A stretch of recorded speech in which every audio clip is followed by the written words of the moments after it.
Hello students, I am Gurvinder Kaur, faculty at Abipedia. A very warm welcome all of you in this session. And student, आज हम यहाँ पे SSC CGL exam 2024 जो हमारा upcoming exam है उसके लिए हम यहाँ पे करेंगे जोग्राफ़ी में स्टूडेंट हम उसके मोस्ट एक्सपेक्टेड जो हमारी क्वेश्चन की सीरीज़ चल रही है उसको हम कंटिन्यू करते हैं स्टूडेंट यहाँ पे। ठीक है जी। तो सबसे पहले स्टूडेंट SSC CGL एग्ज़ाम 2024 के लिए हमारा यहाँ पे बैच अनाउंस हो चुका है, आप ज्वाइन कर सकते हैं। लिंक इसका आपको डिस्क्रिप्शन बॉक्स में अवेलेबल होगा, आप वहाँ पे जाके लिंक पे क्लिक करके इस कोर्स को आप ज्वाइन कर सकते हैं। राइट, इसमें स्टूडेंट्स आपको जो मिलेगा वो देखिए। आप सबसे पहले तो आपको मिलेगा student video lecture, PDF, test series, current affair plus जो हर स्टूडेंट की नीड होती है। ठीक है, most prior thing that is mentorship, because गुरु के बिना आप जैसे आगे नहीं बढ़ सकते, किसी की गाइडेंस के बिना आप कोई स्पोर्ट्स नहीं प्ले कर सकते। ठीक है, सेम स्टूडेंट आपका क्या रहता है, आपका एग्ज़ाम भी रहता है। टाइम टू टाइम आपको टीचर्स की नीड पड़ती है, उनसे पूछना कि हाँ जी किस तरीके से प्रिपरेशन करनी है, कैसे करनी है। राइट, तो हर चीज़ जो है यहाँ पे आपको प्रोवाइड की जाती है। तो आप ज्वाइन करेंगे स्टूडेंट, इसका लिंक आपको डिस्क्रिप्शन बॉक्स में मिल जाएगा। फिर मैं बात करूं अगर मैं यहाँ पे व्हाट्सएप ग्रुप की, तो इसका लिंक भी आपको मिलेगा नीचे। इस ग्रुप को ज्वाइन करने का फ़ायदा ये है स्टूडेंट कि जितने भी लेटेस्ट अपडेट होते हैं रिलेटेड टू SSC उसमें अपडेट किए जाते हैं टाइम टू टाइम। तो स्टूडेंट आप इस व्हाट्सएप ग्रुप को ज़रूर ज्वाइन कीजिए। ठीक है जी, ओके। तो स्टूडेंट टॉपिक क्या क्या कवर करेंगे, तो टॉपिक करेंगे स्टूडेंट हम इम्पॉर्टेंट जो हमारे MCQs हैं स्टूडेंट फॉर द ज्योग्राफी, उसको हम यहाँ पे क्या करेंगे, प्रैक्टिस करेंगे। ठीक है, सी हियर स्टूडेंट, अगर आप पूरे टॉपिक पढ़ने बैठोगे, फॉर एग्जाम्पल अगर आप +1 +2 की NCERT भी पढ़ते हो फॉर द ज्योग्राफी, तो student this takes so much time. और ये तो है नहीं स्टूडेंट कि अकेला GS के अंदर ज्योग्राफी आनी है ना, हर सब्जेक्ट से थोड़ा थोड़ा आना है। तो बेटर है कि आप क्या कीजिए, MCQ प्रैक्टिस कीजिए, बस उसको अच्छे से कर लीजिए। एंड आफ्टर दैट आपके कॉन्सेप्ट्स भी क्लियर और एग्ज़ाम भी, दोनों चीज़ें क्लियर हो जाएंगी आपकी, है ना। तो ठीक है स्टूडेंट, एक एक करके यहाँ पे डन करते हैं स्टूडेंट। तो सबसे पहला क्वेश्चन स्टूडेंट आपकी स्क्रीन पे है स्टूडेंट, क्वेश्चन को पढ़िए और फिर आंसर कीजिए। बहुत ही सिंपल, ठीक है। और कई बार स्टूडेंट मैंने क्लास में इससे रिलेटेड जो कॉन्सेप्ट है वो मैंने करवाया है। तो क्वेश्चन आपकी स्क्रीन पे है स्टूडेंट, चारों ऑप्शन। तो स्टूडेंट पढ़िए फटाफट से इसको, ठीक है। क्वेश्चन को पढ़िए स्टूडेंट।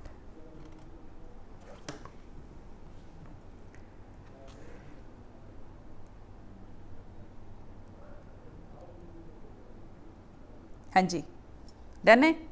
तो देखते हैं, मैं क्वेश्चन पढ़ती हूँ। कहता है twinkling of star is due to what. जो हमारे स्टार ट्विंकल करते हैं ना, स्टार टिमटिमाते रहते हैं, वो किसकी वजह से करते हैं। पहला कहता है the variation in the intensity of light emitted it with the time. जो ये लाइट एमिट करते हैं, कहता उसकी वेरिएशन की वजह से, उसकी इंटेंसिटी में वेरिएशन होती है जिसकी वजह से हमें ट्विंकलिंग दिखाई देती है। दूसरा कहता है the variation in the composition of the star with in time. कहता है जो उसकी कंपोजिशन है स्टार, उसके अकॉर्डिंग ट्विंकलिंग होती है। फिर कहता है the transition of other celestial objects across the line of the sight. ठीक है। फिर फोर्थ ऑप्शन में कहता है due to atmospheric refraction of the star light.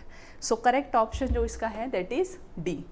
क्यों, सी हियर स्टूडेंट, दो फिनोमिनास को समझिए, आपका पूरा कॉन्सेप्ट क्लियर हो जाएगा आपको। पहला, अगर आपको लाइट चैप्टर में सबसे इम्पॉर्टेंट अगर कोई कॉन्सेप्ट है तो ये है रिफ्लेक्शन एंड रिफ्रैक्शन। इसको समझ लीजिए, कॉन्सेप्ट्स आपके सारे क्लियर हो जाएंगे। रिफ्लेक्शन का मतलब होता है स्टूडेंट कि जब कोई लाइट एक सरफेस पे पड़ती है तो क्या करती है, उसी मीडियम के अंदर क्या कर जाती है, रिफ्लेक्ट बैक कर जाती है।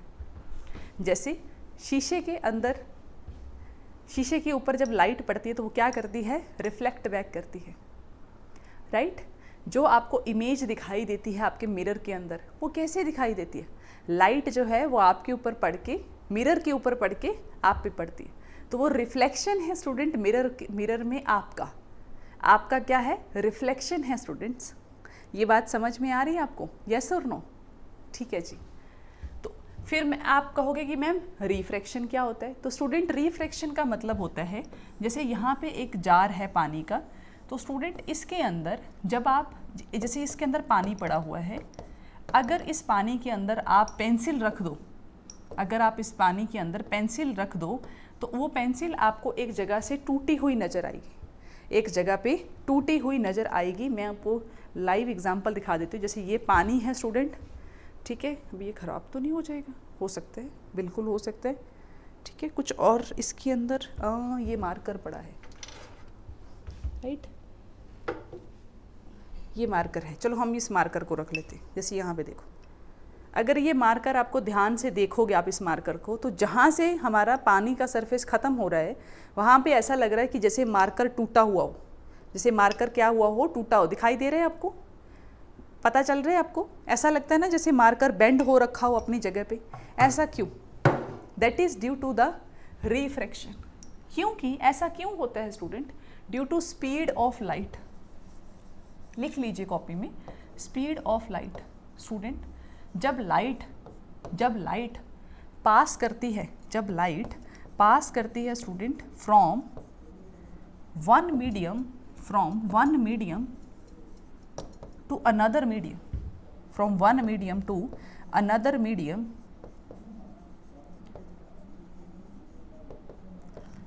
मीडियम, ठीक है। तो लाइट की स्पीड क्या होती है स्टूडेंट? वेरी करती है, जिसकी वजह से जब लाइट रे यहाँ से एंटर की, किसके अंदर? वाटर के अंदर जब एंटर की, तो उसकी स्पीड क्या हो गई? कम हो गई, ठीक है, या ज़्यादा हो गई, कुछ भी हो सकता है, ठीक है, वैसे कम ही होती है। तो स्टूडेंट इसकी वजह से आपको जो पेंसिल है वो आपको ऐसे बेंड होती हुई नज़र आएगी, किसके अंदर? पानी के अंदर। This is we called refraction. तो अब बात आती है स्टार्स की, कि भाई जो स्टार्स हैं हमारे, वो कैसे आपको ट्विंकल करते हुए दिखाई देते हैं, वहाँ पे कौन सा रिफ्रैक्शन का कॉन्सेप्ट लग गया। तो समझिए, this is our earth surface. आप यहाँ पे खड़े हैं स्टूडेंट, आप यहाँ पे खड़े होकर किसी स्टार को देख रहे हैं स्टूडेंट, ये हमारा स्टार है जिसको आप ट्विंकल करते हुए देख रहे हैं, ठीक है। तो सी हियर स्टूडेंट, यहाँ पे क्या है? क्या बाहर कोई एटमॉस्फेयर है? नहीं, बट हमारे यहाँ पे अर्थ पे क्या है? एयर है। तो जब लाइट ट्रेवल करती है वैक्यूम से एयर में, और एयर में क्या है? बहुत सारे डस्ट पार्टिकल्स हैं, बहुत सारी लेयर्स हैं अलग अलग, जिसकी वजह से डेंसिटी जो है वो चेंज होती रहती है। तो हर बार डेंसिटी जब चेंज होगी स्टूडेंट, जिसकी वजह से हर बार स्पीड की लाइट की जो स्पीड है वो क्या करेगी? वेरी करेगी, जिसकी वजह से स्टूडेंट आपको ऐसा लगेगा जैसे कोई स्टार ट्विंकल कर रहा हो। ये बात क्लियर हुई आपको? यस और नो? यस और नो? क्लियर हुई या नहीं हुई? ठीक है जी, अगर क्लियर है तो स्टूडेंट आगे बढ़ते हैं।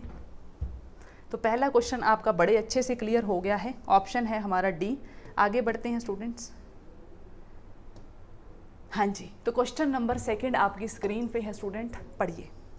क्वेश्चन नंबर 2 आपकी स्क्रीन पे है, पढ़िए।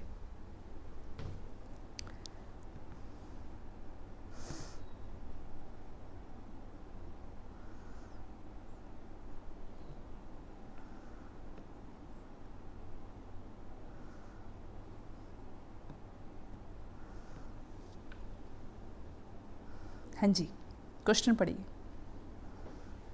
अच्छा, कहता which of the following phenomenas are the effect of the rotation of earth. Earth की रोटेशन की वजह से क्या इफेक्ट पड़ता है? अर्थ जो है स्टूडेंट अपनी एक्सिस पे भी घूमती है और सन के चारों तरफ भी घूमती है। अपनी एक्सिस पे भी घूमती है और सन के चारों तरफ भी वो क्या करती है? रिवॉल्व करती है।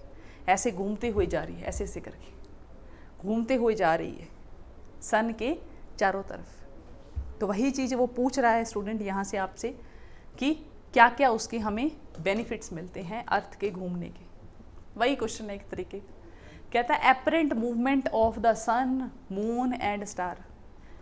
हम अर्थ पे खड़े हैं, है ना, सन तो एक ही जगह पे है, राइट। हमें ऐसा लगता है जैसे सन घूम रहे हैं। आपको नहीं लगता है सन ईस्ट से चढ़ता है और वेस्ट की तरफ जाता है? ऐसा लगता है ना स्टूडेंट? यस, ऐसा लगता है, बिल्कुल ऐसा होता है। ऐसा लगता है एपरेंट, एपरेंट मतलब रियलिटी में ऐसा कोई नहीं है, बट आपको ऐसा फील होता है। Next, flatness of the poles and bulge of the equator, क्योंकि स्टूडेंट हमारी अर्थ चारों तरफ घूम रही है। किसी चीज़ को अगर आप सर्कुलर वे में घुमाते रहोगे और वो एक बॉल शेप की है, एक टाइम आएगा स्टूडेंट कि उसमें आपको क्या मिलेगा, इक्वेटर से उसमें थोड़ा आपको बल्ज नज़र आएगा, और पोल से, ये इक्वेटर है स्टूडेंट हमारा, जो हमारी मिडल रेखा है, and this is our poles. Poles उसके क्या होते जा रहे हैं, चपटे होते जा रहे हैं। पहले हमारी अर्थ बिल्कुल सर्कुलर थी, बट अब अर्थ कैसी हो गई है, बल्जिंग आ गई उसके अंदर, वो थोड़ी चपटी होती जा रही है। समझ में आई ये बात आपको? यस और नो? क्लियर हुआ? नेक्स्ट देखते, कहता occurrence of sunrise, Noon and sunset. आप देखिए, आप किसी कनाडा में आपका फ्रेंड है, उसको फ़ोन कीजिए इस टाइम पे टाइम हो रखा है यहाँ पे 3:15 हो गए। आप फ़ोन कीजिए कनाडा में और उनसे पूछिए कि यहाँ पे दिन है या रात है वहाँ पे, तो कहेगा कि यहाँ पे रात है। क्यों? ऐसा क्यों? क्योंकि स्टूडेंट हमारी जो अर्थ है, ये सन है हमारा, तो एक टाइम पे हमारी अर्थ का सिर्फ आधा पार्ट ही क्या होता है, आधे पार्ट पे क्या होती है, लाइट होती है, लाइट पड़ सकती है। दूसरे आधे पार्ट पे क्या रहता है, अंधेरा रहता है। इसको हम सर्कल ऑफ एल्यूमिनेशन कहते हैं। एल्यूमिनेशन का मतलब क्या होता है, सर्कल ऑफ एल्यूमिनेशन।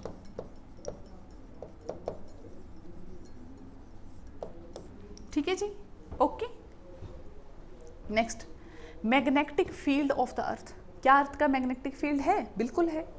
ये हमने कहाँ पढ़ा था? फिजिक्स के चैप्टर में पढ़ा था। सो सी हियर, ये हमारी अर्थ है, इसके चारों तरफ क्या है, एक मैग्नेटिक फील्ड है इसका, जो क्या करता है, सन से आने वाली फ्लेयर से हमें प्रोटेक्ट करता है। ये उनको तोड़ता रहता है, जिसकी वजह से अरोराज बनते हैं।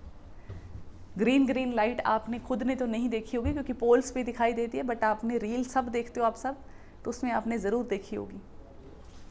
सो सारे ऑप्शन ही स्टूडेंट यहाँ पे करेक्ट है, 1 2 3 4 सारे ऑप्शंस करेक्ट है, क्योंकि सारे फिनोमिनास हमें होते हुए दिखाई देते हैं due to the earth rotation, due to the earth rotation. आगे बढ़ते हैं स्टूडेंट। हाँ जी, 3rd नंबर क्वेश्चन पढ़िए। कहता है what is meant by the eclipse of the moon. Moon की एक्लिप्स से आप क्या समझते हैं? एक्लिप्स, चंद्रमा ग्रहण।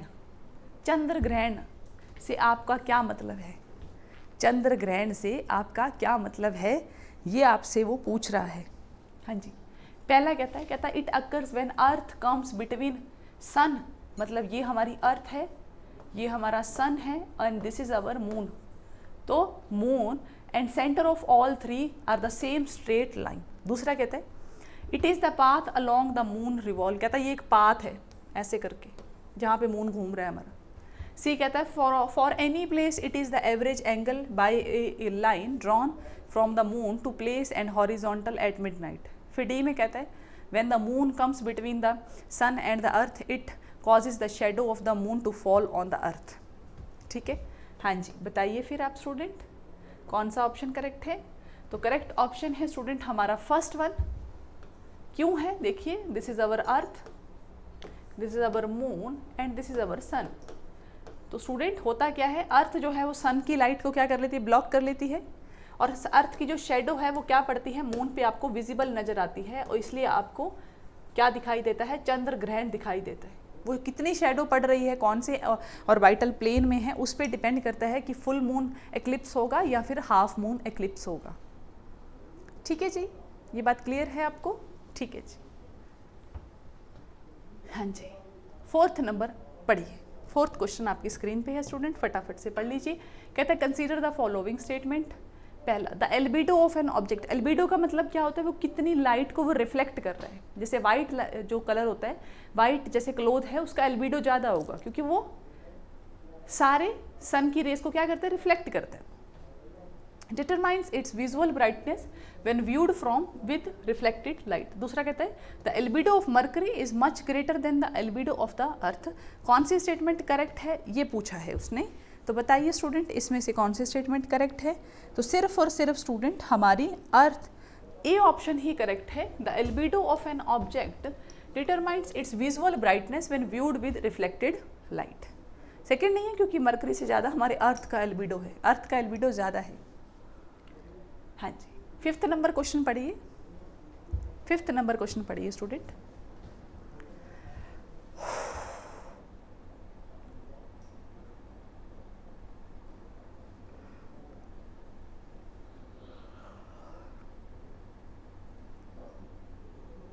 अच्छा, ये तो थोड़ा सा मैं एक्सप्लेन कर देती हूँ इस क्वेश्चन के अंदर कि एल्बिडो होता क्या है। सी हियर,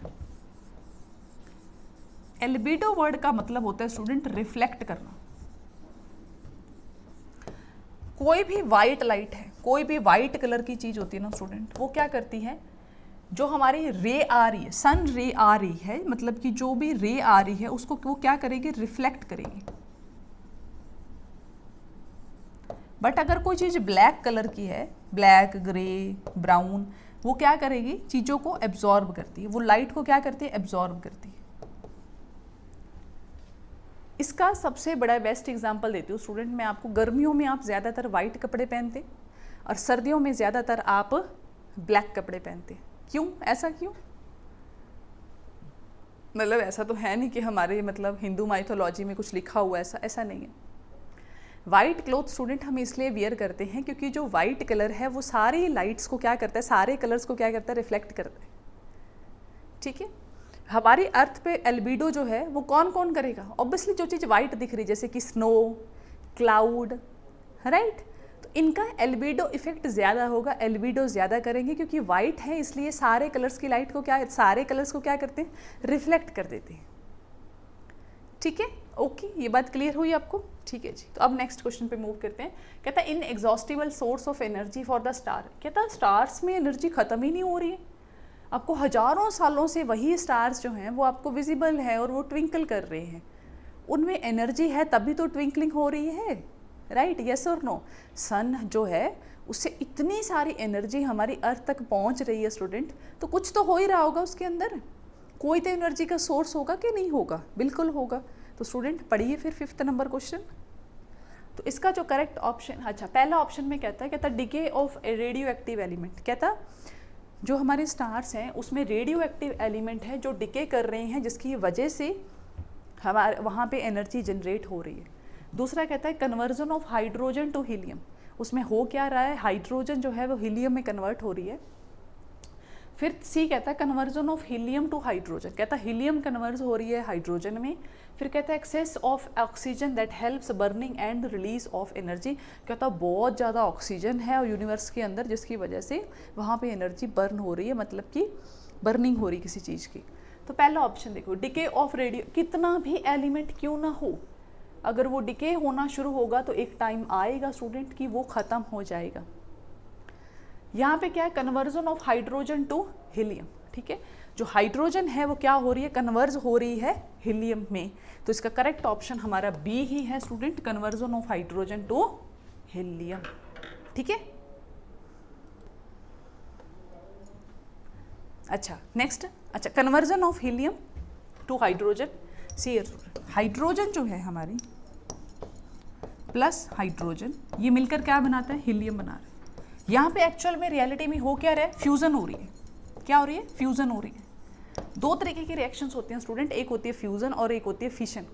फ्यूजन का मतलब होता है, यहाँ पे समझो, फ्यूजन, फ्यूजन का मतलब होता है किसी चीज का जुड़ना, ऐड होना, फ्यूज होना, फ्यूज है ना, ऐड होना। फिशन का मतलब होता है टूटना, फिशन का क्या मतलब होता है, ब्रेक होना। ठीक है, ब्रेक होना। ठीक है, फ्यूजन ऐड होना, मतलब कि जैसे यहाँ पे देखो हाइड्रोजन प्लस हाइड्रोजन क्या बना रही है, हीलियम बना रही है। फिशन का मैं आपको बहुत अच्छा एग्जांपल देती हूँ, जैसे कि रेडियो एक्टिव एलिमेंट जैसे कि यूरेनियम, वो टूट जाती है किसमें, दो में, क्रिप्टॉन एंड बेरियम में, क्रिप्टॉन एंड बेरियम। अगले क्वेश्चन पे चलते हैं। 6th नंबर क्वेश्चन आपकी स्क्रीन पे है स्टूडेंट, फटाफट से पढ़ लो। ठीक है, फुल एनर्जी के साथ पढ़ा करो स्टूडेंट, ऐसे आप वो हाथ पे हाथ धर के मत बैठो। ठीक है, सीट कोई और ले जाएगा स्टूडेंट। ठीक है, तो फुल जोश के साथ पढ़ो। ठीक है जी, ओके, क्वेश्चन रीड करो स्टूडेंट। क्वेश्चन क्या है पहले आप पढ़ लीजिए। Consider the following statements. पहले कहता है the earth receives the sun's energy at the infrared of end of the spectrum. Next कहता है the earth re radiate the sun heat as ultraviolet energy. ठीक है, कहता वो री रेडिएट करते हैं। सी हियर स्टूडेंट, दो तरीके की रेडिएशंस होती हैं, एक होती है हमारी इनकमिंग सोलर रेडिएशन, और एक जब अर्थ के ऊपर सन लाइट आ जाती है, उसका जब सनसेट होना शुरू हो जाता है, अर्थ वापस से री रेडिएट करना शुरू कर देती है, जिसको हम टेरेस्ट्रियल रेडिएशंस कहते हैं। टेरेस्ट्रियल रेडिएशंस कहते हैं। समझ आई ये बात? यस और नो? ठीक है, तो अब आप देखिए इसको। ठीक है, अब आप देखिए इसको, 6th क्वेश्चन को देखिए स्टूडेंट्स ध्यान से। ठीक है, अब आंसर कीजिए। सेकेंड स्टेटमेंट में पहले ध्यान दो, कहता the earth re radiate the sun's heat as ultraviolet ray energy. नहीं, ऐसा बिल्कुल नहीं, अल्ट्रावायलेट रेज थोड़ी जाती है। फिर कहता the earth receives the sun's energy at the infrared end of the spectrum. ठीक है, दूसरे में ये कह रहे हैं। ठीक है, तो अब जो इसका करेक्ट ऑप्शन है दैट इज अवर डी। ठीक है, डी, दोनों ही सही नहीं। नेक्स्ट 7th नंबर क्वेश्चन कहता है consider the following statements regarding asteroids and comets.